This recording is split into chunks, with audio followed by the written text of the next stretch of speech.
OTP CAT here, and there's a detail from yesterday, June 15th, that the K-biz industry keeps glossing over. A Taiwanese fan walked into a North Face store in Myeongdong with her 70-year-old mother, accidentally ran into Park Bo-gum, and what happened next went quietly viral across international fandoms within hours. He didn't duck out. He didn't hide behind staff. According to the fan's account shared across social media, he bowed to the mother first, not the fan, signed photocards by hand, and then, already in his car, rolled down the window specifically to wave goodbye when he noticed the two were still standing outside. Today is his 33rd birthday. And that story, more than any trending hashtag, is the most accurate summary of why this man is still one of the most talked about figures in Korean entertainment in 2026. Let's actually unpack that. Park Bo-gum was born June 16, 1993, under TAIWANESE KLABEL, which he joined in January 2023 after a decade with Blossom Entertainment. That agency switch was the first signal that something was being recalibrated. The Black Label, Teddy's label, built on premium branding and deliberate scarcity, doesn't take clients to keep them busy. They take clients to position them. And the way Bo-gum has been managed since then is worth examining closely. Wikipedia. He joined the Black Label on January 30, 2023. Since then, no overexposure, no back-to-back variety appearances, no manufactured controversy. What you get instead is controlled visibility, the kind that makes each appearance feel like an event. The North Face encounter is a perfect example of how this works in practice. It reads as spontaneous. It probably was. But spontaneous moments only go viral when the underlying reputation is already there to give them weight.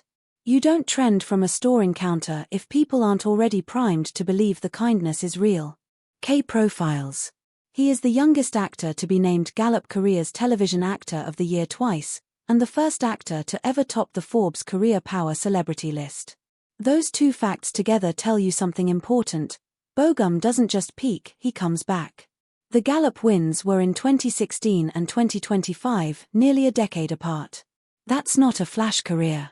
That's a career with infrastructure. The movie database. And 2025 proved it definitively. When Life Gives You Tangerines with IU became the most expensive K-drama ever produced, with a budget of approximately 60 billion KRW, around $41.5 million.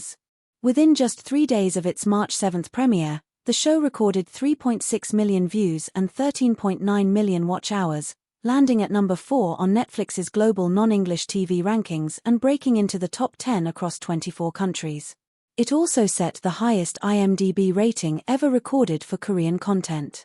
Not the highest for a Park Bo-gum project. The highest for any Korean content. That's a benchmark, not a data point. Sportskeeda +2. Now here's the part that's worth slowing down for, the psychological mechanics of why this particular person keeps accumulating that kind of response.